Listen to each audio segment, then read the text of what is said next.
Bonsoir à tous, bienvenue pour un nouveau débat d'opinion. Merci à Cédric Sabouret qui est avec nous, conseiller municipal de Gonesse. C'est bien ça? Tout à fait. Bienvenue. Et aussi Abdelslam aussi qui est avec nous pour débattre. Bonsoir. Bonsoir Cédric. Bonsoir, ça va bien? Très bien et toi? Très bien. Il y avait Reda qui devait venir aussi, notre citoyen du jour, malheureusement, est en panne sur le périph', donc il ne peut pas être avec nous, notre citoyen. Donc on va débattre à 3 aujourd'hui, mais c'est pas grave, en tout cas. On va aussi donner son opinion, chacun d'entre nous va tous donner son opinion. Et on va commencer déjà par le premier débat. Le tout premier débat, a-t-il une cordance présidentielle entre les attentats et les élections présidentielles qu'a dit Mélenchon par rapport à ce qu'il a dit Mélenchon? D'ailleurs, je propose qu'on l'écoute et après on en débat. C'est parti, on écoute Mélenchon. Que vous verrez, pardon, je termine là-dessus. D'un mot. Vous verrez que dans la dernière semaine de la campagne présidentielle, nous aurons un grave incident.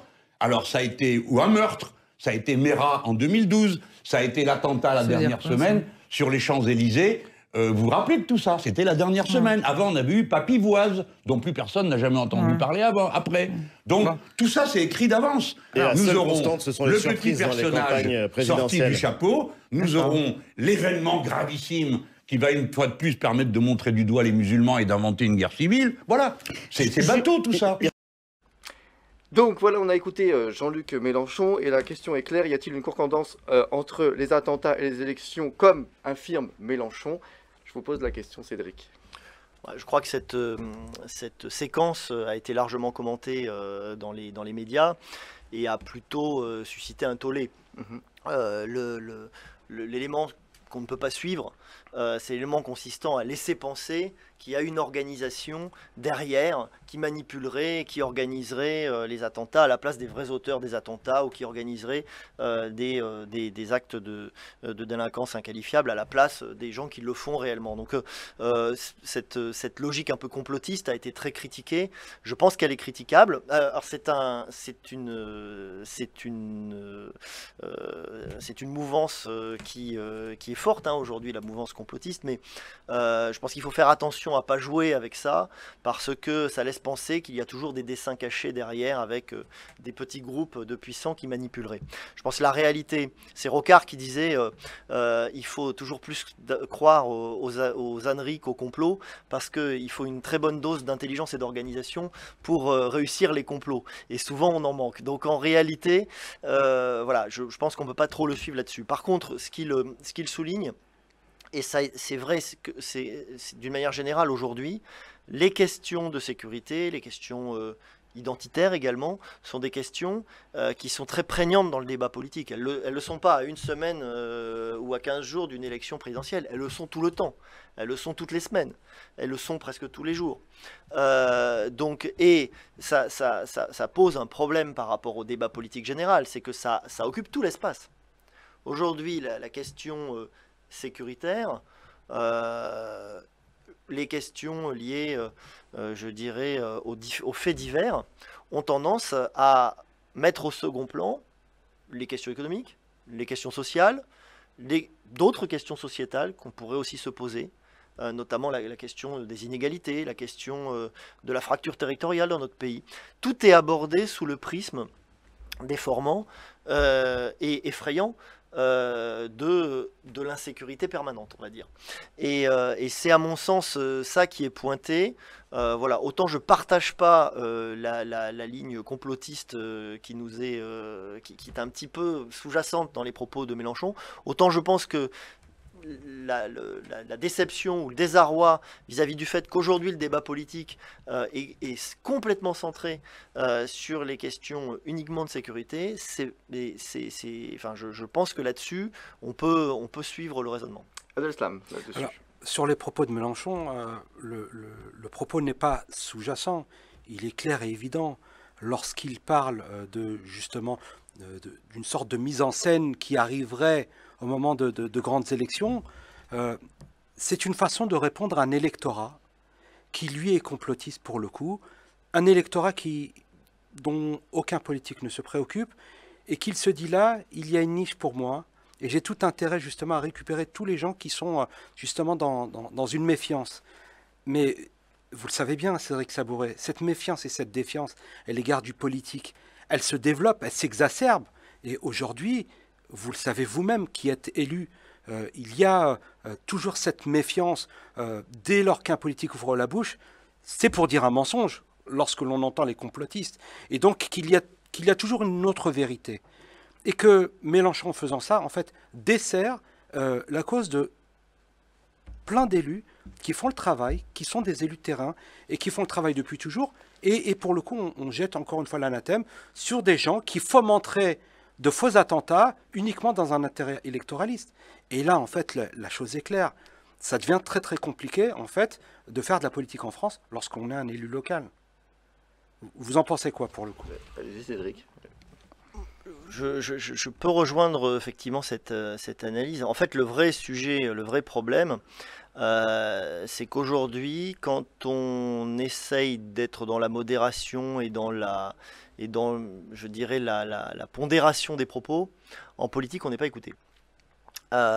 Donc finalement, c'est la course à l'outrance, à celui qui dira des choses les plus horribles pour faire le buzz, parce qu'il y a aussi cette logique Vous de pensez que buzz. Mélenchon était dans une histoire de buzz là sur De ces- buzz, pour le coup. Mélenchon, il est habitué je dirais aux éclats de voix et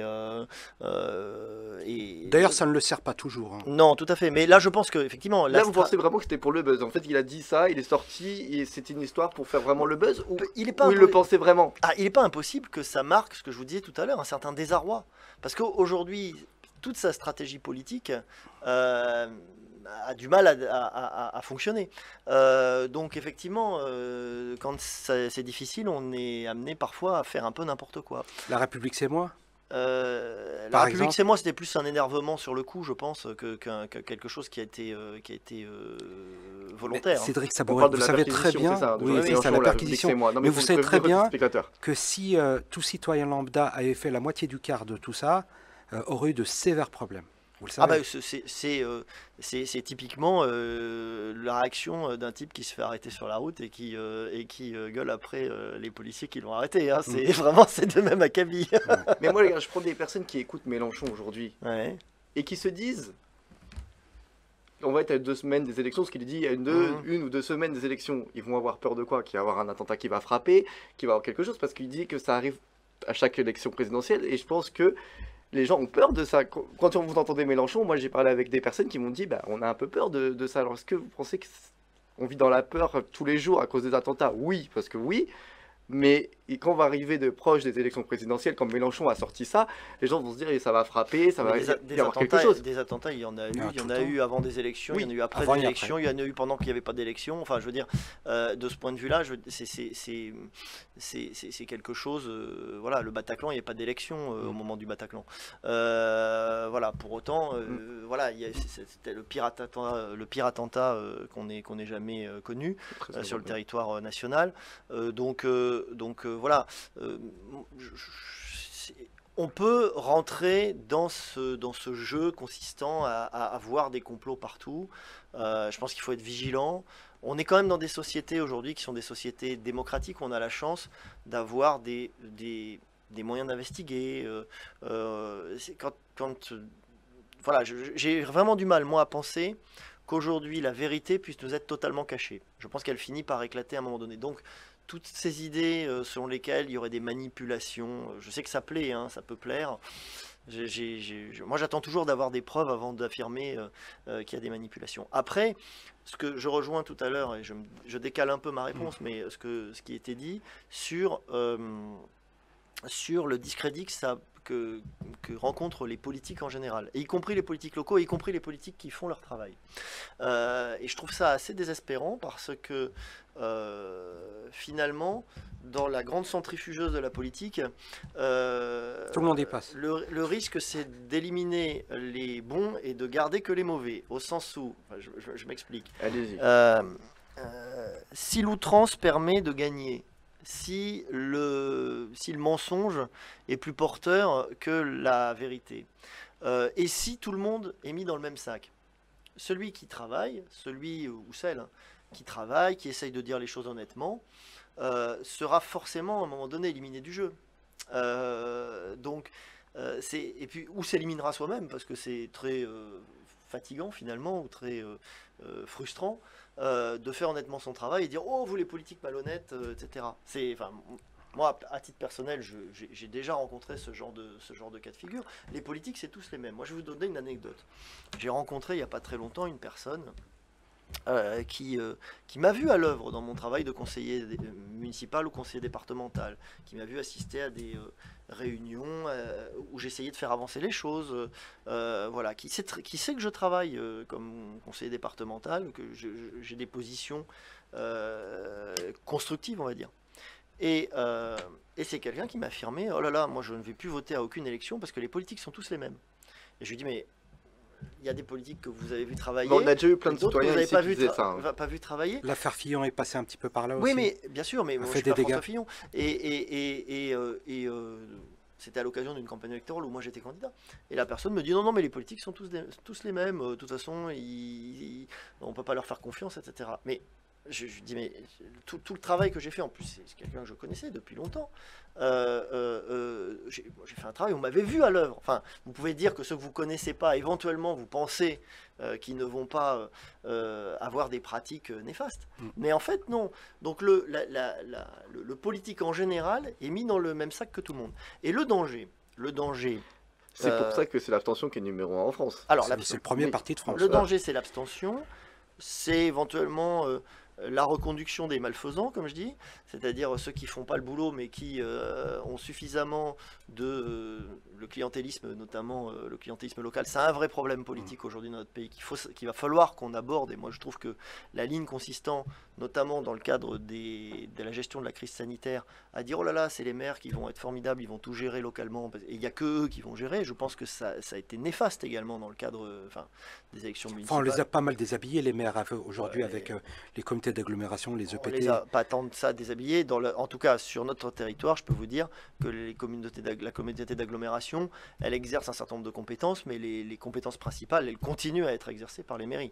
Donc après, c'est les petites mairies qui ont du mal à exercer leurs compétences, qu'ils avaient déjà regroupées dans des agglomérations plus grandes. Non, mais moi, le risque que je vois de l'état d'esprit dans lequel on est actuellement, c'est que la politique va être finalement confisquée parce qu'on ne prendra pas le temps, on ne se prendra pas la peine de préserver. Au profit de qui pour le confisquer au profit des plus malins, des plus roublards et peut-être de ceux qui servent le moins l'intérêt général. C'est pas déjà le cas? C'est le chemin qu'on est en train de prendre. Si nous, comme citoyens, on ne cherche pas à faire ce travail de préservation de la démocratie en s'impliquant également, ça veut, pas seulement en votant. Je pense que tous les dispositifs de participation citoyenne qui aujourd'hui, objectivement, sont un peu au point mort. Hein. S'il y a une sorte de dégoût du citoyen pour le politique en général, le risque, c'est effectivement que l'intérêt général, on n'arrivera jamais à le trouver. Donc, Cédric Sabouret, Oui, les propos de Mélenchon ne profitent pas aux politiques parce qu'il y a encore cette méfiance, cette défiance, qui laisserait entendre que le politique fomente un coup dans un seul but, un but électoraliste. Oui. Je pense que les propos de Mélenchon, au minimum, sont maladroits et à long terme alimentent quelque chose d'extrêmement néfaste pour la démocratie. Ouais, tout à fait. Mais c'est décevant pour quelqu'un qui intellectuellement est aussi brillant. Ah oui, non, mais c'est clair.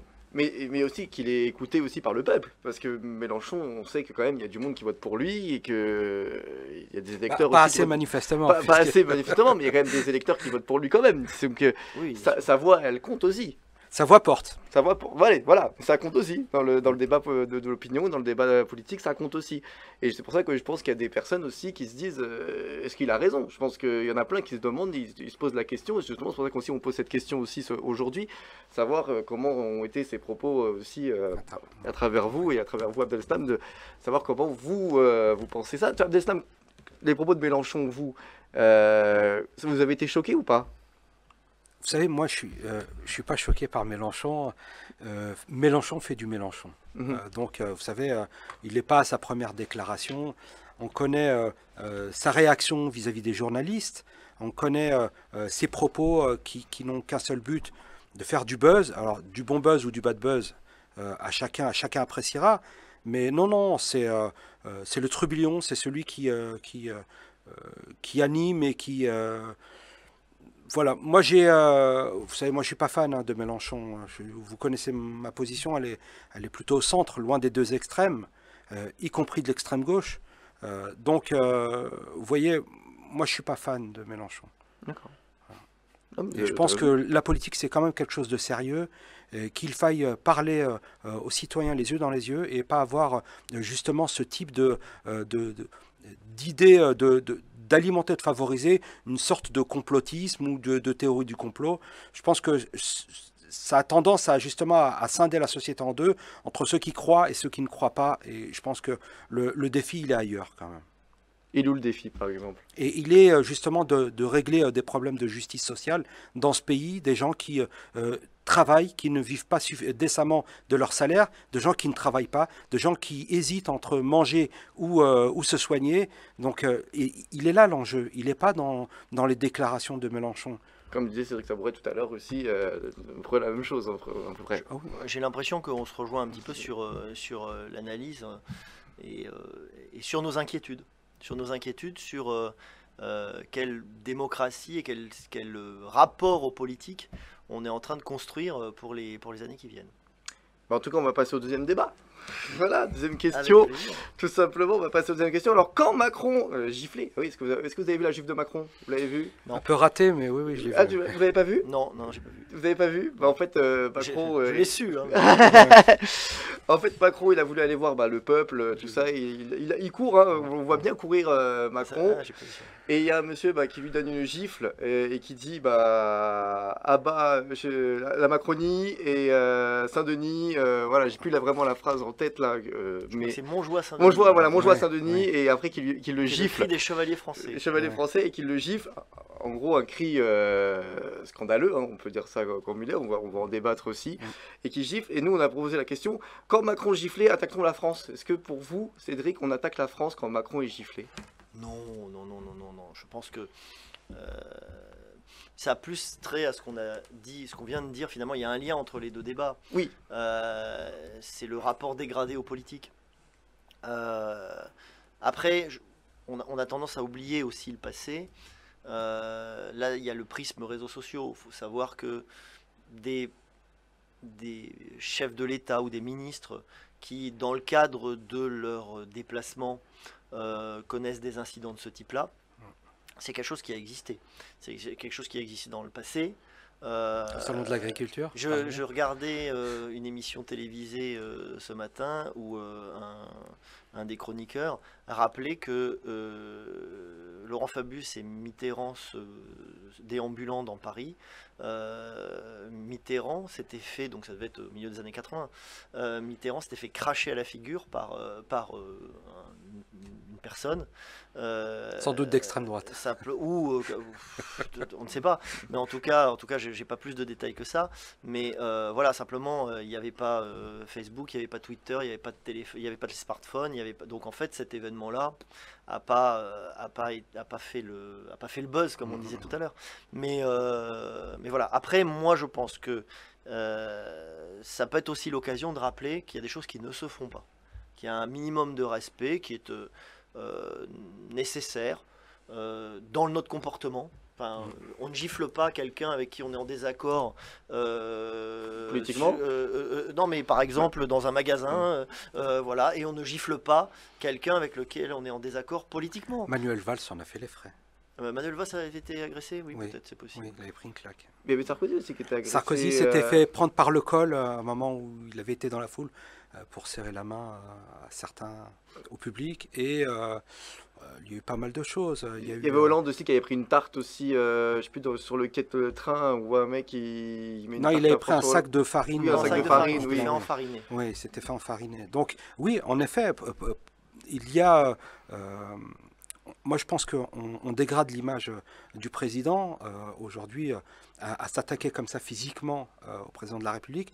Il incarne quand même quelque chose. Il a été élu par le peuple, et il est quand même dommage. Mais je vais vous prendre moi quelques exemples de politiques qui ont participé aussi à la dégradation l'image d'un président. Quand Mélenchon appelle François Hollande fraise des bois ou capitaine de pédalo, c'est exactement la même chose. Enfin, il n'y a pas de geste physique, mais il y a quand même une injure et un irrespect de la fonction. Je pense que une fois que l'on est président de la République, on incarne la France, on la représente à l'extérieur, et justement, quoi de plus normal que d'avoir du respect pour la fonction, qu'on ne soit pas d'accord. On est dans un débat d'idées.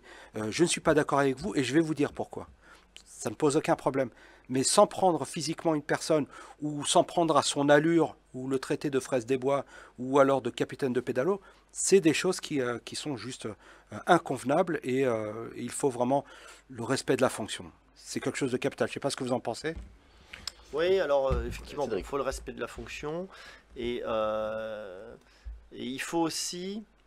Enfin, moi, l'interrogation qui est la mienne, c'est qui est le personnage qui a mis une claque à Macron, mais qui est-il pour faire ça? Je veux dire, de quel droit s'arroge-t-il?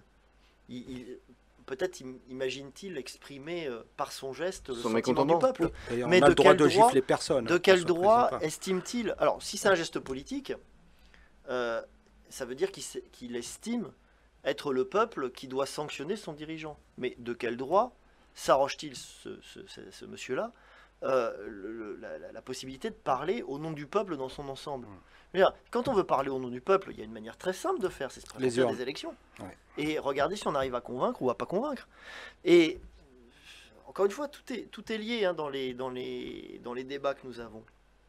À partir du moment où on galvaude la démocratie, il y a plus ce respect qui est lié au mécanisme démocratique. Somme toute, on a le droit d'être en désaccord, comme ça a été dit. On a le droit d'être en désaccord, d'exprimer des désaccords. Mais après le juge de paix, ça va être l'élection. C'est au moment de l'élection. Alors, sauf à considérer, et aujourd'hui, ça peut-être un petit peu, ça rejoint les propos de Mélenchon de tout à l'heure, et ça c'est très dangereux, à considérer que le processus électoral est vicié, et donc que son résultat sera illégitime. Et là, moi je pense que c'est dangereux, parce que moi je ne connais pas d'autre système que le système électoral pour désigner des dirigeants. Après que tout ça soit perfectible, ça va de soi. Les mandats trop longs, la possibilité de révoquer des élus le cas échéant, le référendum. D'ailleurs, j'avais une question pour vous. On peut en parler. Hein. Oui, concernant les mandats longs, vous qui travaillez au Sénat, on avait passé le mandat de 9 ans à 6 ans. C'était Jospin qui l'avait fait. Vous êtes plutôt pour cette mesure? Ah non, mais bon, il n'y a plus de débat sur ce mandat-là. Mais voilà, moi je m'exprime en tant que politique sur les questions de... Sur la durée des mandats, ça vous... Sur la durée des mandats, moi je trouve que les mandats locaux de 6 ans, je trouve ça extrêmement long. La plupart des démocraties dans le monde ont des mandats qui sont plus courts que ça. Et l'idée d'un septennat unique? Ça se discute, je suis pas hostile. Mais revenons à la question de quand Macron a été giflé. Voilà. Est-ce que la France est attaquée? Alors pour vous, non. Non, mais ça en dit long du rapport très dégradé aujourd'hui. Même la sécurité, parce qu'on parle aussi de la sécurité de Macron. Alors après, ça pose la question sur comment on le protège, parce que si le type avait eu un couteau, il aurait pu... voilà, parce que on parle aussi de la protection du président de la République, parce que on dit que je pense que c'est le cauchemar des services de protection. Oui. Ils doivent être sur les dents. Là, mais c'est le dilemme, le fameux dilemme. Soit on se claque-mur dans son château et on s'empêche d'avoir un contact direct avec le public, soit on a des contacts avec le public, on va rentrer là dans... En tout cas, Macron a déclavé qu'il irait toujours voir le public. Hein, en tout cas. Il est contraint, il va rentrer dans une élection présidentielle à partir du mois de septembre. Ouais. Donc je ne sais pas comment on peut faire campagne dans une élection sans aller à la rencontre des Français. Alassane, pour conclure sur ce débat. Non, mais je pense que tout est dit et que personne ne cautionne le fait de s'en prendre à une personne, mais qu'elle soit élue, qu'elle soit journaliste ou qu'elle soit citoyen lambda, on n'a pas à justement avoir à porter la main sur quiconque. Donc il faut condamner la violence sous toutes ses formes, qu'elle soit verbale ou physique, et à partir de là, vous savez, on est dans un état de droit et le droit s'applique. Donc cette personne sera convoquée devant les tribunaux, aura à s'expliquer et sera condamnée ou pas, mais ça sera de l'affaire du juge, puisqu'il est souverain de sa décision. Eh ben, on va passer au troisième débat, parce que là, oui, on va parler de rodéo. rodéo urbain, tout simplement. Moi aussi, hein, donc voilà, je vous dirais aussi, mais pourquoi les policiers sont interdits d'arrêter les poursuites de rodéo? Pourquoi ils ont interdit de le faire, les policiers? Moi, hier, j'ai parlé avec une policière qui m'a dit qu'elle était dans le mal-être aussi par rapport à ça. Donc, bien sûr, parce que voilà, ils peuvent pas les poursuivre et tout. Il y a eu la polémique aussi à Sarcelles cette semaine. Est-ce que vous trouvez ça normal que les policiers ne peuvent pas poursuivre ceux qui font du rodéo dans les rues, tout simplement, et que il y a du danger aussi pour le peuple, hein, parce que ils font danger aussi pour les jeunes qui font du rodéo, parce qu'on voit des casques sans moto et tout, ils risquent d'avoir des accidents. Et les policiers qui peuvent rien faire par rapport à ça. Et d'ailleurs, j'ai parlé avec une policière hier et je vous dirai aussi son gros témoignage aussi qu'elle a sur le cœur. Alors déjà les rodéos, alors c'est vrai que c'est un peu la saison parce que dès qu'il fait beau, les rodéos c'est une vraie plaie. C'est un danger pour la sécurité, c'est extrêmement désagréable pour les riverains. Donc tout faire pour qu'il y ait le moins de rodéos possible, voire qu'il n'y en ait plus du tout, ça me paraît un objectif important. Mais sauf que les policiers n'ont pas le droit de les poursuivre. Alors à Sarcelles surtout, ils n'ont pas le droit. J'y viens, ça ne m'a pas échappé. Donc une fois qu'on a posé l'objectif, c'est-à-dire éviter que des rodéos urbains se développent, après la question c'est comment on fait. Alors à l'évidence, certains ont une passion légitime pour la moto. Permettre pour le quad aussi, pour le quad, pour la moto, voilà. Trouver des endroits où cette pratique pourrait se développer, je pense que ce serait pas inintéressant. Voilà. C'était d'ailleurs on a dans la région, hein, on a un circuit qui avait cette vocation-là il y a 40 ans. Le circuit Carole, qui est situé alors limitrophe de notre département, qui est dans le 93, mais qui est vraiment très près de chez nous. Le circuit Carole, maintenant, c'est devenu très professionnalisé. Au départ, le circuit Carole, c'était vraiment quelque chose destiné aux amateurs. Et plutôt aux amateurs de moto. Qui ont toujours existé. Alors, est-ce qu'il faut recréer quelque chose? Moi, je ne sais pas sous quelle forme. Il y a certainement à travailler là-dessus. Après, l'autre question, c'est la question de la répression, de la tranquillité publique, etc. Je pense qu'effectivement, on voit pourquoi ce genre de consigne est donné, pour éviter l'accident, et le drame, l'embrasement et je dirais l'escalade, les émeutes urbaines, etc. Bon. Après, je pense que cet objectif à lui seul ne peut pas justifier qu'on dise on renonce à la loi. Parce que cette logique-là, elle nous amène à renoncer à tout. Donc, personnellement, si j'étais responsable de la sécurité publique, je ne demanderais pas aux policiers de renoncer à arrêter les contrevenants. Je pense que c'est nécessaire d'arrêter les contrevenants, de saisir les véhicules, parfois certains sont non homologués, voire volés, et il faut être sévère sur ces sujets-là. Il faut aussi être sévère avec les contrevenants en matière de sanctions. Et ça, on revient alors... Moi qui suis un élu de gauche, mais qui sur ces positions-là, qui est assez dur sur la question des sanctions, parce que la question, c'est l'autorité, au-delà de l'autorité de l'État, la question, c'est est-ce qu'il y a des règles collectives qui nous permettent de vivre ensemble? Aujourd'hui, lorsqu'en toute impunité, sur une route, ou dans une cité, où les enfants peuvent jouer au ballon, des enfants de 5-6 ans peuvent jouer au ballon dans un square. On a des types qui passent à tout berzingue, parfois sur des allées piétonnes, en faisant des roues arrière, écoles aussi. En faisant des roues arrière, en balançant, parce que souvent c'est assez polluant, hein, ces équipements-là, en emmerdant tout le monde, parce que et des fois ça se fait la nuit aussi. Quand on vit ça, on se dit il n'y a plus de règles. Et s'il n'y a plus de règles, pourquoi moi-même en respecter une, autre que la mienne? Le vrai sujet de fond, c'est celui-là. Et je pense que la règle, il faut qu'elle soit rappelée. La règle collective, celle qu'on a décidée ensemble, grâce aux institutions démocratiques. Pas la règle arbitraire fixée par un seul dans un bureau et concertée avec personne. Mais il y a une règle. Cette règle, c'est qu'on ne fait pas de rodéo. Et moi, je pense qu'il faut l'appliquer. Et donc, demander aux policiers de ne pas appliquer la règle, je pense que c'est, sur le plan de la philosophie qu'il y a derrière, c'est hyper dangereux. Abdel Sam là-dessus. Alors, Cédric Sabourin, moi je partage complètement votre avis et j'abonde dans votre sens. De toute façon, vous savez, les motos non homologuées pour rouler en ville, si on ne les voit pas, on les entend. On peut être dans sa maison et entendre la moto qui passe. Il y a une vraie pollution sonore, une pollution tout court, puisque en effet les gaz d'échappement libèrent pas mal justement de polluants. À côté de ça, un non-respect du code de la route, avec des motos qui se faufilent, qui montent sur les trottoirs, qui passent pas loin des enfants. Je pense que la limitation 30 aux abords des écoles n'est pas respectée. Donc il y a un vrai danger manifeste pour nos enfants qui justement arpentent les rues pour rentrer chez eux et qui peuvent être en danger.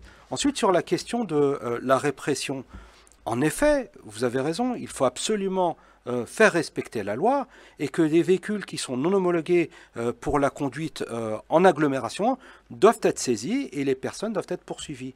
Parce que ça laisse le sentiment pour les citoyens qu'il y a des zones de non-droit, qu'il y a des gens qui sont exempts de la loi, qu'il ne faut surtout pas poursuivre, parce que sinon, comme vous l'avez dit, il y a un drame, il y a une marche, il y a des gens qui s'indignent de tout ça.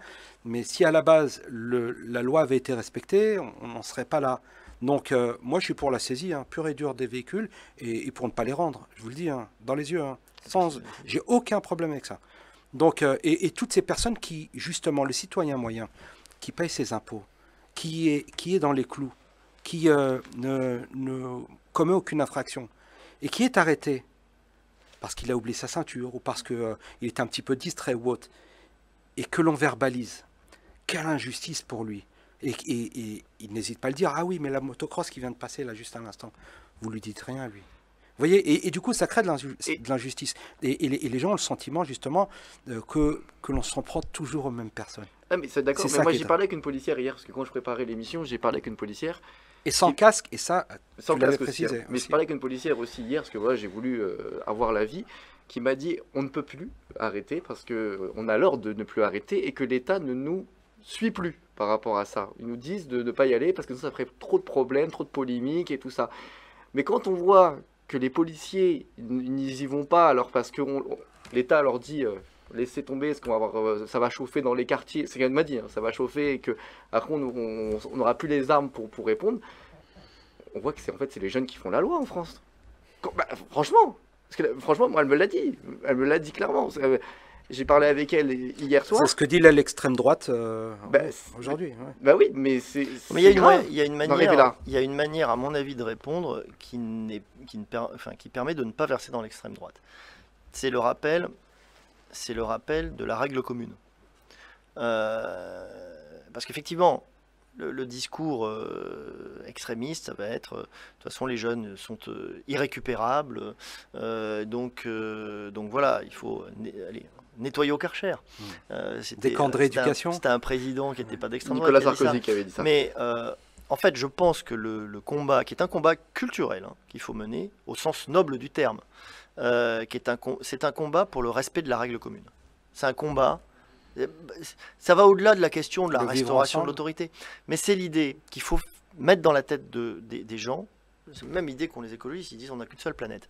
Mais que finalement, on vit les uns au milieu des autres, sauf face à aller s'exiler. Un peu sur les autres, dans les quartiers. Dans certains quartiers, on vit peut-être un peu trop les uns sur les autres. Ouais. Mais on vit les uns à côté des autres, les uns avec les autres. En tout cas, on doit surtout vivre les uns avec les autres. La règle commune, c'est qu'on doit essayer de respecter un cadre collectif qui permet de vivre en harmonie. Naturellement, il y a des transgressions. Mais quand il y a des transgressions, il faut les sanctionner. Mais quand il faut respecter les forces de l'ordre aussi, parce que les policiers, leur but, c'est de les arrêter. C'est aussi. Tout à fait. Non, mais le rôle des forces de l'ordre, c'est d'assurer la sécurité. C'est quand il y a des transgressions, c'est de mettre fin à ces transgressions de règles. Mais les transgressions, mais cette intervention des forces de l'ordre ne peut être comprise que si la majorité des gens, ou la totalité, ou la quasi-totalité des gens, acceptent cette idée qu'il y a des règles collectives à respecter.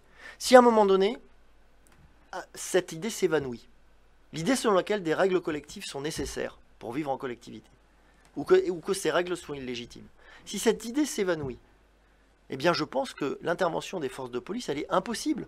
Parce que la règle qui sera appliquée sera de toute façon considérée comme illégitime par les gens auxquels elle s'applique. Moi j'ai lu un article très intéressant dans le Figaro il y a, je crois, un mois, qui disait, dans le Figaro ou Le Monde, je ne sais plus, qui disait dans certains quartiers, les forces de police sont considérées comme étant une bande rivale. Là, pour le coup, quand je disais qu'il y a un combat de nature culturelle pour remettre un peu les idées en place, c'est absolument nécessaire. Parce que le rôle des forces de police, c'est justement d'assurer la tranquillité publique et de faire respecter les règles collectives. Et donc, on a des gens qui considèrent que les règles collectives n'existent pas. Et moi, je trouve que c'est très dangereux parce que c'est finalement ce que disait... On est dans la zone de non-droit. Je ne sais pas si c'est la zone de non-droit. Moi, je dirais que finalement, c'est le prolongement de ce que disait Margaret Thatcher dans les années 80, qui disait il n'y a pas de société, there is no society. C'était la règle de Margaret Thatcher. Donc en fait, c'est la victoire d'un certain libéralisme, mal compris certainement, mais parce que le libéralisme est une belle chose quand c'est la liberté pour le plus grand nombre. Mais c'est la victoire, malheureusement, de ces idées que moi, personnellement, je trouve désastreuses, selon lesquelles il n'y a pas de société. Et on ne peut pas accabler, alors là pour le coup, on ne peut pas accabler les policiers. Les policiers ne peuvent intervenir que si, à un moment donné, il y a un soutien à l'idée même qu'il y a des règles collectives. Ouais. S'il n'y a plus de soutien, s'il n'y a plus de soutien à cette idée-là, il n'y a plus aucune régulation possible. Puis les jeunes continuent à faire du rodéo et que malheureusement, les citoyens souffrent. C'est vrai, parce que là on parle des citoyens sont en train de souffrir parce que... Au quotidien, les gens, dans des coins où il y a des rodéos, ou les barbecues sauvages jusqu'à 3h du mat en bas des immeubles, je pense que les honnêtes citoyens, entre guillemets, excédés, ne pensent qu'à une chose, c'est partir des endroits où cela se produit. Et c'est des choses que nous vivons sur certains secteurs de nos communes. Et qu'est-ce que vous proposez, vous? Donc il faut les arrêter, ça j'ai bien compris. Ça j'ai bien compris. Donc il faut que l'État en fait change vis-à-vis de la police, leur dire voilà, maintenant il faut qu'on aille au front et qu'on aille les arrêter. Il faut légiférer à nouveau. Ouais. Pour légiférer à nouveau, à mon avis, on a tout ce qu'il faut au niveau de. On a tout l'arsenal. Au niveau des textes. À chaque fois qu'il y a un problème de sécurité, on légifère. Je suis pas sûr que. Le vrai problème, il est dans l'application des lois, il n'est pas tellement dans le contenu des lois. Il faut arriver, en matière de sécurité c'est compliqué, mais il faut arriver à tenir pas 2 bouts, mais 3 bouts. Le premier bout, il est connu, c'est le bout répressif. S'il n'y a pas de sanctions, il n'y a pas de règle. D'accord. Ça, c'est le premier point. Donc il faut mettre des sanctions. Ça, et là, derrière, sur la question des sanctions, il y a le prononcé des sanctions, il y a l'application des sanctions et il y a la nature des sanctions. Si les sanctions sont trop légères ou si elles ne sont jamais appliquées, et donc elles restent théoriques, cette notion de sanction, elle disparaît. Donc, premier point. Voilà. Deuxième point, il ne faut pas qu'on soit dans une logique purement répressive. Il faut aussi qu'on ait de l'accompagnement. Parce que avant d'arriver à la sanction, on a des médiateurs, il faudrait peut-être en avoir plus. Moi, je propose qu'on ait des effectifs renforcés pour expliquer les choses et pour essayer de prévenir les conflits. La prévention spécialisée, ça existe. C'est d'ailleurs une compétence du département, la prévention spécialisée. En tant que conseiller départemental, c'est quelque chose sur quoi je me suis penché. Et c'est une prévention qui rayonne sur tout le département? Ah non, c'est uniquement dans les quartiers politiques de la ville, la prévention spécialisée. Les QPV. Mais il y en a quand même pas mal des QPV dans le département. Donc la question de la prévention, elle est importante. La question des alternatives, je parlais tout à l'heure, les rodéos.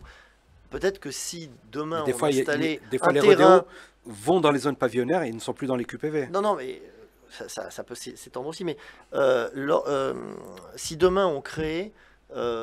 finalement de manière assez rustique d'ailleurs, des espaces où on peut pratiquer le motocross, le quad, etc. Je pense qu'on pourrait réduire un petit peu l'ampleur du problème. On est là dans la prévention. Et puis la troisième chose, et ce que je disais tout à l'heure, c'est faire partager au plus grand nombre l'idée qu'il y a des règles collectives à respecter.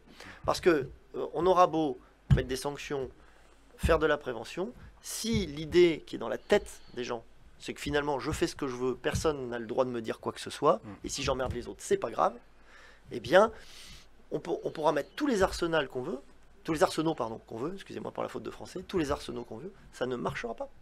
Donc, il faut absolument travailler sur ces trois morceaux, mais aussi restaurer l'idée qu'il y a une règle collective qui doit être respectée. Abdel Salam. Oui, moi je pense qu'il n'y a pas débat. Nous sommes d'accord tous les trois autour de la table sur le fait que ces problèmes d'incivilité doivent cesser et qu'il faille trouver des alternatives, trouver peut-être des espaces pour que ces personnes puissent pratiquer en toute sécurité dans un espace qui est réglementé et qui leur permet cette pratique-là, pour ne pas nuire à l'ensemble des habitants des communes. On parle beaucoup de Sarcelles aussi sur la question, parce qu'à Sarcelles, il y a beaucoup de rodéos. Oui, il y en a beaucoup, mais c'est la question. Parce qu'il y a eu une polémique aussi à Sarcelles cette semaine.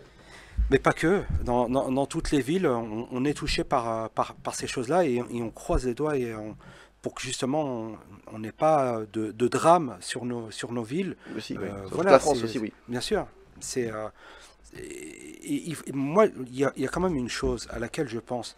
Je pense que les parents ont une responsabilité là-dedans et qu'ils ne peuvent pas comme ça laisser leurs enfants utiliser un véhicule non homologué, sans casque, comme tu l'as dit, traverser des endroits où il y a des enfants sur des allées piétonnes et autres. C'est aussi de la responsabilité et l'éducation, ce sont les parents. Donc il faut absolument que ces parents prennent pleinement leurs responsabilités et l'ampleur du travail qui est à accomplir et qui leur incombe. Cédric Sabouret, je vais revenir encore vers vous une dernière fois là-dessus, tout simplement parce qu'on voit qu'il y a beaucoup. Moi je vois à côté des écoles, surtout, c'est impossible à faire. Est-ce qu'il ne faudrait pas aussi mettre, je sais pas moi, des barrières ou des trucs justement pour que les motos passent et sécuriser au moins les quartiers pour éviter qu'il y ait du rodéo? Les rodéos à moto, c'est rarement quand même le matin à l'entrée des écoles ou l'après-midi à la sortie des écoles. C'est souvent un peu plus tardif dans la journée. Donc, moi, je travaille dans les écoles, je peux vous dire qu'à 16h, 17h, ça passe dans les grilles. Devant les écoles, ouais, ça peut arriver. Mais je pense quand même qu'il y a des efforts qui ont été faits de sécurisation. Après, il faut regarder ville par ville, hein, mais il y a des efforts de sécurisation importants qui ont été faits sur les abords des écoles. Moi, sur ma commune, par exemple, je vois pas tellement d'écoles dont la configuration serait telle que qu'on aurait raté des points de sécurité importants. Tout est toujours perfectible, hein, puis on peut avoir des nouvelles menaces qui apparaissent aussi.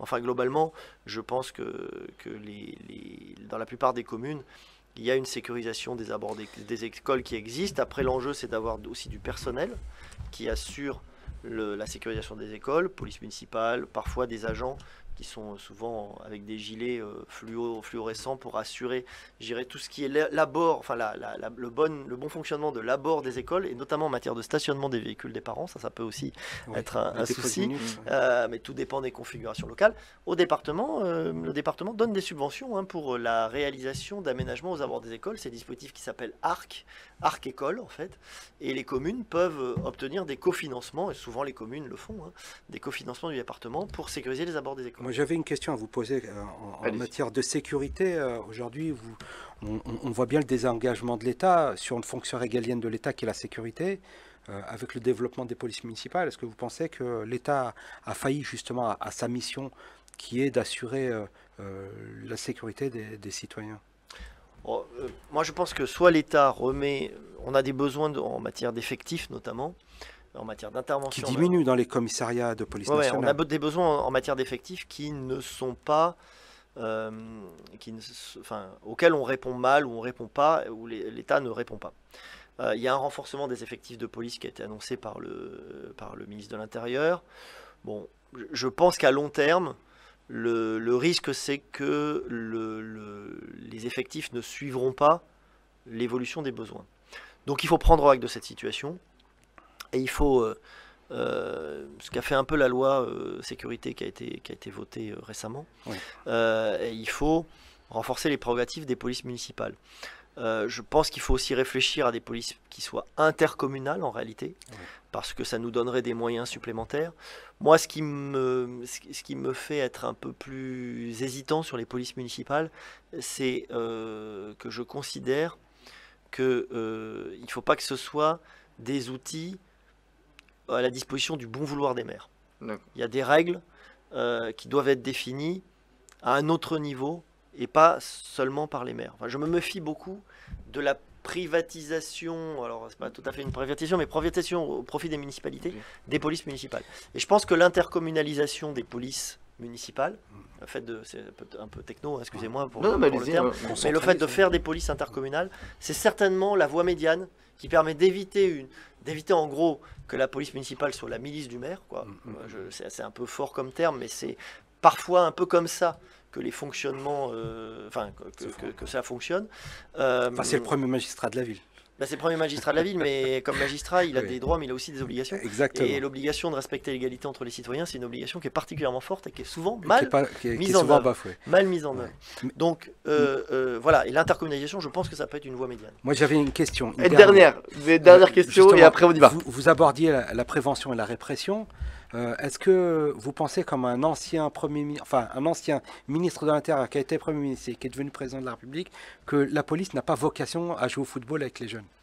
Ouais, c'est assez caricatural cette position-là. Nous, on a eu à Gonesse une structure qui s'appelait les centres de loisirs jeunes. C'est quelque chose qui était financé par la police. D'ailleurs, ça a été supprimé une fois que Nicolas Sarkozy est devenu président de la République. Donc vous saviez que c'était à lui que je faisais allusion. Mais oui, l'allusion est assez limpide. Je pense que le lien police-population, c'est quelque chose qui peut se nouer à travers des actions très périphériques, mais qui sont très utiles. Et très clairement, sur Gonesse, quand le centre loisirs jeunes a disparu, parce que la police a arrêté de financer le poste qui était concerné, je pense qu'on a perdu quelque chose. Et on a perdu un lien police-population qui était pourtant précieux. Très bien, en tout cas on a bien compris aussi sur le rodéo, en tout cas on a compris tous les deux votre point de vue. Vous aussi vous pouvez continuer à commenter d'ailleurs sur les réseaux, on lit tous vos commentaires tout simplement, donc allez-y, n'hésitez pas à donner votre avis aussi sur les réseaux, c'est important de lire tous vos commentaires. Vous êtes candidat au municipal et au départemental, oui, départemental, désolé, oui, départemental, Cédric Sabouret. Alors, en gros, 3 lignes de votre programme phare. Alors vous êtes candidat sortant, hein. Alors je vais préciser, donc je suis conseiller départemental aujourd'hui du canton de Villiers-le-Bel, qui comporte 7 communes, Villiers-le-Bel et Gonesse qui sont les 2 grosses communes du canton, mais également des communes voisines qui ont plus le caractère de village. Donc il y a Le Tillet, Vauderland, qui est la plus petite commune de mon canton, il y a Bouqueval, Bonneuil et Roissy en France. D'accord. Bonneuil en France, parce qu'il y a d'autres Bonneuil qui existent, mais bon, là c'est Bonneuil en France, voilà. Et Roissy, qui sont dans mon canton. Donc, donc je suis conseiller départemental sortant et je souhaite continuer mon mandat, et je suis conseiller municipal à Gonesse. L'année dernière, j'avais d'ailleurs conduit une liste aux élections municipales à Gonesse, qui était une liste concurrente à celle du maire sortant, qui est là depuis des années et des années. Et d'ailleurs, on avait échoué de très peu, puisqu'on avait fait 49,7%. Avec un écart infinitésimal, je pense. donc avec un recours d'ailleurs toujours pendant, parce qu'on avait contesté le résultat des élections municipales pour un certain nombre de raisons que je ne vais pas détailler ici parce que ce serait trop long, et donc on attendra d'ailleurs la décision du Conseil d'État, je ne sais pas trop quand elle interviendra, pour savoir si l'élection est définitivement ou pas définitivement. Oui. Si on a fait appel, c'est qu'on pense qu'on a des éléments pour le faire. Après, c'est pas nous qui prenons la décision, donc on se soumettra à la décision de justice qui sera rendue, bien évidemment. Alors, donc je me représente puisque c'est avec la même équipe. Alors ces candidatures sont en binôme. Il y a un homme, une femme depuis 2015. Chaque canton est représenté par 2 élus, un homme et une femme. Donc, et 2 remplaçants. Et bon, il y a 2 remplaçants qui remplacent les titulaires si les titulaires sont amenés à quitter leurs fonctions. Et ça peut arriver. C'est arrivé dans cette mandature-là, c'est arrivé au moins une fois. Donc voilà. Mais c'est pas le cas le plus fréquent. Enfin voilà. Donc je suis candidat aux élections départementales sur le même canton, et avec une configuration un peu différente, puisque ma colistière, mon binôme, qui est maire adjointe de Villiers-le-Bel, a souhaité se présenter avec quelqu'un d'autre. Donc voilà, c'est ainsi que les choses se sont passées. Et finalement, je fais équipe avec une jeune élue de Villiers-le-Bel, qui a été élue sur la liste d'opposition à Villiers-le-Bel, qui avait d'ailleurs fait une belle campagne, et qui avait fait, je crois, 41% des voix aux élections à Villiers-le-Bel. Donc nous sommes en tandem, et nous représentons d'une certaine manière, alors moi la jeunesse elle commence à partir un peu derrière moi, mais je suis quand même un jeune dans le dispositif politique du département, en tout cas de cette partie-là du département, parce qu'on a quasiment que des retraités qui sont en poste. J'ai rien contre les retraités, hein, mais enfin je constate qu'ils sont en poste depuis... Les jeunes ne prennent pas leur place. Depuis toujours. Donc on est vraiment dans une logique où on veut donner du dynamisme. Alors on est investi, on a l'investiture du Parti Socialiste pour cette élection et de ses... dont vous n'êtes plus membre. Partenaires, si, Vous je êtes suis toujours membre. parti. Je suis vice-président du groupe socialiste au conseil départemental du Val d'Oise. Voilà. Après... alors Cécilia Tungsissimo, qui est ma colistière, elle n'est pas membre du Parti Socialiste, mais elle est De gauche. proche de nos idées. Donc c'est avec une coloration un petit peu écologiste aussi, mais bon, tout le monde a tendance à l'être aujourd'hui. Oui. Mais voilà, nous mettons surtout en avant notre programme, notre projet et la philosophie dans laquelle on veut travailler. Nous, la philosophie qu'on porte, c'est une philosophie consistant à mettre en avant la jeunesse et à contester aussi tous les échecs dans la gestion de notre territoire. Très sincèrement, la gestion de notre territoire ces dernières années, on ne peut pas dire qu'elle soit satisfaisante. On nous a promis... Et pourquoi elles ne sont pas satisfaisantes? Mais parce que je pense que clairement, certains élus ne font pas le boulot. La population continue à les soutenir parce qu'elle y voit... peut-être un repère ou encore elle les soutient du bout des lèvres. Hein. Vous pensez que le département est plutôt conservateur? Alors le département dans son ensemble, il est très disparate, que ce soit Cergy, la vallée de Montmorency, le pôle d'Argenteuil, l'est du Val d'Oise. Les réalités dans ce département sont différentes. Le département est plutôt de centre droit jusqu'à présent. C'était un peu l'ADN politique du département du Val d'Oise. Mais c'est un département dans lequel la gauche a du poids dans un certain nombre de cantons. Et voilà, après, la réalité électorale sur les 21 cantons, je ne peux pas la connaître aujourd'hui, je ne peux pas même l'estimer aujourd'hui. Je pense qu'elle jouera aussi beaucoup dans des logiques locales. En tout cas, le résultat global se jouera beaucoup dans les logiques locales. L'ambition, c'est quoi? C'est de faire basculer le département? L'ambition globale, c'est effectivement de faire basculer le département. À gauche. Voilà, Oui. qu'il n'a été que 3 ans. Mais moi, j'ai une ambition qui est là, plus modeste dans les 10 jours qui viennent, Déjà, qui est d'essayer de convaincre les électeurs de mon canton qu'on a besoin de notre binôme, qui n'est pas le binôme soutenu par les maires sortants, les maires actuels, pardon, de Villiers-le-Bel et de Gonesse, mais qui est un binôme qui va apporter du dynamisme, qui entre mon expérience et puis, je dirais, la nouveauté apportée par Cécilia Tungsissimo, je pense que ce dynamisme-là, on en a besoin. Ce qui s'est passé, cette élection, sur notre territoire, et ça serait sur est quoi un peu le premier projet que voilà les 3 points forts. Les 3 points forts de votre campagne. Les 3 points forts du projet. On veut plus de services publics sur notre territoire. Le service public départemental a tendance à s'affaiblir. Mais concrètement? Alors, concrètement, ça veut dire qu'il faut ouvrir davantage de permanences pour les différents services que le département offre sur le territoire. J'ai un certain nombre de projets. Moi, je travaille aussi sur la question des pistes cyclables. Je pense qu'en matière d'aménagement, plus de pistes on cyclables, doit accélérer sur les pistes cyclables. Sur les voies départementales. Sur les voies départementales, mais aussi on peut cofinancer des projets qui sont à l'intérieur des agglomérations à travers les dispositifs d'aide aux communes. Plus de transports aussi. Alors, les transports collectifs, vous le savez bien, les transports, c'est la région. compétence de la région. Mais le département peut avoir son mot à dire, mais à la fin, c'est ni lui qui finance, À ni part lui les qui décide. transports scolaires, donc c'est le département. Transport scolaire, Il y en a avec pas. les nouvelles règles maintenant, c'est la région qui pilote tout en réalité. D'accord. Donc ça, c'est la première fois. Le deuxième? Donc, moi, sur mon canton, je souhaiterais qu'on puisse accélérer les projets de construction de nouveaux établissements scolaires, parce qu'on a une croissance démographique Donc qui des existe. collèges. Exactement, c'est les collèges, parce que le département est compétent en matière de collège, pas de lycée, pas d'école, pas mais d'école. de collège. Et je ne sais pas si vous avez vu, mais à Villiers-le-Bel on construit, à Gonesse on construit, malgré le PEB, mais il y a le plan d'exposition au bruit, mais on construit. Les petits villages autour ont une population qui est relativement stable, mais qui est ballottée entre les différents collèges. Je vois par exemple les enfants du Tillet. Le Bouval aussi, le Bouval, il n'y a pas de collège. Ils vont, Bouval, il y a pas de collège. collège. Je pense, hein, c'est ça. Hein. Il me semble, oui. Oui, ils vont à Villers-Bel. Mais les enfants du Tillet, tantôt vont à Gonesse, tantôt on les envoie à Goussainville. Voilà, ils veulent à un moment donné qu'on ne les prenne pas pour une variable d'ajustement. Idem pour les enfants de Roissy, qui aujourd'hui sont scolarisés sur Louvre. Donc voilà, il y a ce sujet, à mon avis, qui est un... Vous pensez qu'on n'a pas tenu compte justement de la démographie et par anticipation Je pense qu'on a tendance à être souvent un petit peu en retard. Dans le département du Val d'Oise, on a une gestion très prudente, mais du coup on a manqué d'anticipation et on a peu préparé l'avenir dans un département qui est particulièrement jeune et qui, naturellement, dans un département qui nécessite des investissements importants. Et votre troisième point fort?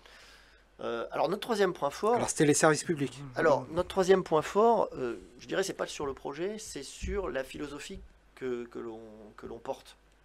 Avec Cécilia et avec nos équipes, c'est ce qu'on avait essayé de faire aux élections municipales, on avait failli réussir. On pense qu'il faut une respiration démocratique dans l'Est du Val d'Oise. Ce que je disais, c'est qu'on a des élus en place qui considèrent que le territoire est leur propriété, que c'est eux qui ont les meilleures idées, et forcément, les autres n'ont pas voix au chapitre, n'existent pas.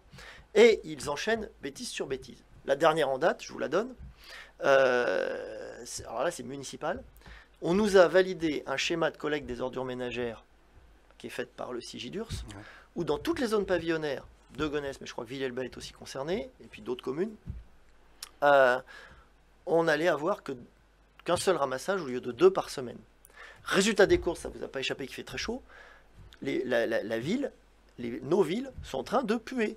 On va avoir des problèmes de rats. Enfin, c'est un problème... Tout est lié en fait. Mais c'est un problème. On a des élus qui sont là-dessus, qui font pas leur boulot. C'est-à-dire que ce qu'on demande, c'est qu'ils améliorent la vie quotidienne, pas qu'ils détériorent pour notre des vie raisons quotidienne. économiques, j'imagine. Ils le font pour des raisons économiques, par aussi certainement incompétence, et par mépris. Nous, on a eu le débat au conseil municipal de Gonesse lundi soir, moi j'ai posé la question, pourquoi on a pris cette décision? Et on m'a dit, mais circuler n'a rien à voir, c'est l'écologie, etc. Mais alors, faire de l'écologie comme ça, c'est faire en sorte que les gens détesteront l'écologie. Moi je suis pour l'écologie, mais je suis surtout pas pour qu'on dégrade les services publics, pour des mairies qui se prétendent de gauche, enfin qui fonctionnent avec la droite maintenant aussi, mais bon, je trouve que y a un manque même de bon sens dans la mise en œuvre des décisions. Les gens sont très mécontents, hein. Moi aussi d'ailleurs. Donc je suis concerné. Bah oui. En tout cas, voilà, c'est vos 3 phares. Non, le troisième, je voulais revenir sur la sur question celle du des service public quand même. Oui. On n'a plus trop le temps, mais vas-y, Abdeslam, vite. Alors, sur le service public, on le sait très bien que le conseil départemental gère aussi l'attribution des RSA. Beaucoup de gens sont mal informés sur leurs droits. Est-ce que vous pensez qu'il serait possible d'avoir des antennes pour le coup, sur l'ensemble du département, en tout cas sur votre canton, qui permettrait une sorte de maison sociale, qui permettrait aux habitants de pouvoir se présenter là et d'être accompagnés dans la constitution du dossier, par exemple. Alors ça, quand je parlais de renforcement du service public, c'est typiquement ce qu'il faut faire, c'est-à-dire avoir davantage de permanence, éviter que les gens aient à se balader à droite à gauche, être accompagnés pour la constitution des dossiers, c'est souvent très compliqué. Il faut aussi parfois faire un accompagnement des gens qui ne peuvent pas monter des dossiers numériques. Aujourd'hui, on néglige la fracture numérique. Oui. Il y a un certain nombre de gens qui ne sont pas en capacité à maîtriser l'outil informatique pour faire des dossiers numériques. Donc on a besoin d'une main, de quelqu'un. On a besoin d'un accompagnement. C'est le principe du service au public. Donc oui, il faudrait renforcer, je pense, la présence des services départementaux. Pas forcément dans un lieu dédié qui serait estampillé. Moi, ce qui m'intéresse, c'est pas qu'on ait un beau bâtiment, c'est qu'on ait des gens dedans qui soient capables d'accueillir sur des plages horaires élargies. Mettons à disposition des bâtiments municipaux. On en a plein, ils sont fermés la moitié du temps, voire les 3/4 du temps. Je veux dire, nos villes regorgent de bâtiments municipaux, mais qui passent leur temps à être fermés. Ouvrons-les, faisons des tardives, essayons de s'adapter finalement au rythme de vie, au mode de vie horaire décalé. des habitants, mais pourquoi pas? Pourquoi pas? Moi, je comprends pas quand on a des centres socioculturels qui ferment quand les bureaux ferment. Enfin, avoir des horaires de bureau pour des centres socioculturels, c'est absurde. Donc fermé à 22 h, hein, mettons, ouais. Mais avoir des ouvertures tardives, les médiathèques, les bibliothèques, tout ça, c'est des, tout ça se discute, bien Et sûr. ouvert le week-end aussi. Mais oui, bien sûr, il faut avoir des plages. Le service public, qui doit être présent de manière renforcée, visible, pas forcément en construisant plein de beaux bâtiments, mais en faisant en sorte qu'il y ait de la vie dans ces bâtiments. C'est de la vie dont on a besoin, c'est pas du béton. Puis ça ferait du boulot. Et ça fait du On boulot. rappelle les dates des Et le élections troisième, pour le conseil départemental. On rappelle les dates Alors, les élections qui sont en même temps que les élections régionales régionales. Ouais. sont le 20 juin pour le premier tour et le 27 juin pour le deuxième tour. Très bien. Et le troisième, parce que vous m'avez dit tout à l'heure, vous n'avez pas eu le temps de dire le troisième, c'est le troisième phare. Bah, circulation 12, collège, service public. C'est bon. Oui, oui, voilà. Je pense bah, avoir c'est répondu. bon. Si vous voulez un quatrième, Non, non, je- si vous le voulez, parce qu'Abdeslam Tariq vous a coupé, c'est pour ça, je me suis dit, est-ce que vous avez été jusqu'au bout? Et ben vous avez été jusqu'au bout. Et ben encore une fois, merci Cédric Sabouret d'avoir été avec nous. Merci à vous de m'avoir reçu et puis de m'avoir invité. Avec grand plaisir. Et puis voilà, rendez-vous prochainement. Et ben Bon, oui, à la bah, prochaine. on espère vous inviter justement pour une fois que vous serez réélu, pour pouvoir parler justement de ce que vous voudrez mettre en place. Bien sûr, de mais façon écoutez, concrète et je reviendrai avec plaisir. Et ben avec grand Merci à plaisir vous. en tout cas. Et puis merci Abdeslam, on se retrouve jeudi prochain. Oui, jeudi prochain. Jeudi Sans prochain faute. avec un député. Et ben voilà. Merci bien. à vous. Nous on se retrouve demain pour le Cédric Show 100% sur MyVox et en simultané sur Radio Armada avec toute l'équipe du Cédric Show. Et puis on prend un autre débat d'opinion jeudi prochain avec un député. Merci à vous, bonne soirée et à demain pour le Cédric Show. Ciao.